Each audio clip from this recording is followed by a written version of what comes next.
Tapi begini ya, tadi kita memang belum bisa memastikan apakah ini ada kesalahan atau tidak, tapi kita akan putarkan sekali lagi supaya narasumber kita juga bisa mendengar bersama ya.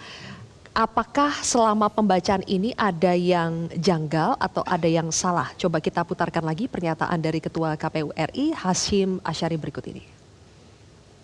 Pada hari ini, Rabu, tanggal 22 Maret tahun 2024, Komisi Pemilihan Umum telah melaksanakan kegiatan rapat pleno penetapan hasil pemilihan umum tahun 2024 bertempat di ruang sidang utama lantai 2, Kantor Komisi Pemilihan Umum Republik Indonesia, Jalan Imam Bonjol nomor 29 Jakarta, menetapkan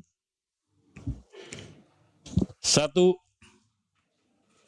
Bapak Ibu sekalian, ini masih berita acara ya, nanti yang jadikan ukuran mulai jam berapa bisa mendaftarkan itu nanti ketika pembacaan SK.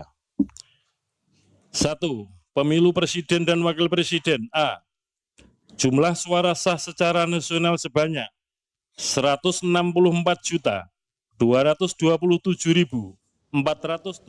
Mbak Titi, saya langsung ke Anda ini, Mbak Titi, yang tentunya kan terus mengawasi bagaimana KPU ini bekerja dalam pemilu 2024 ini, Mbak Titi. Ketika seorang ketua KPU Hasyim Asyari di awal sudah salah begitu, menyebutkan tanggal hari ini yang seharusnya 20 Maret disebutkan 22 Maret. Anda melihatnya seperti apa sebenarnya? Apa yang terjadi nih, Mbak Titi? Ya, ini kan memang konsekuensi dari sesuatu yang mepet atau injury time, ada potensi kesalahan atau ketidakcermatan teknis itu menjadi akhirnya tidak terhindarkan. Nah, yang dikhawatirkan adalah ketika prosesnya terlalu mepet dengan batas, akhirnya kita tidak punya kesempatan untuk melakukan pencermatan secara optimal. Ini baru pertama kali di dalam sejarah kita melakukan rekapitulasi, KPU itu men-skors pembacaan penetapan hasil.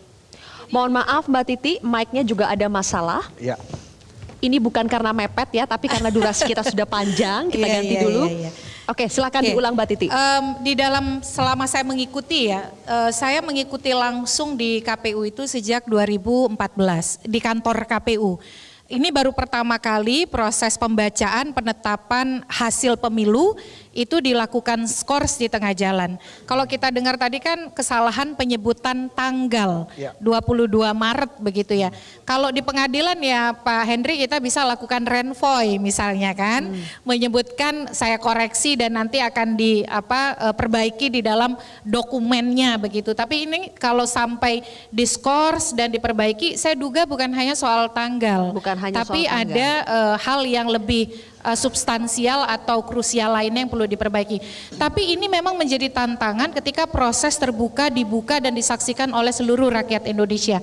Kira-kira ilustrasi hari ini juga akan dihadapi oleh Mahkamah Konstitusi nanti ketika bersidang. Nah, apa yang terjadi mungkin sepele, tetapi publik akan punya penilaiannya tersendiri soal tadi. Salah satu prinsip penyelenggara pemilu itu adalah profesional. Profesional itu dia harus mengindikasikan kepastian hukum, ketertiban, profesional di dalam bekerja. Nah, ini kan wajar kalau kemudian ada keraguan karena ini puncaknya.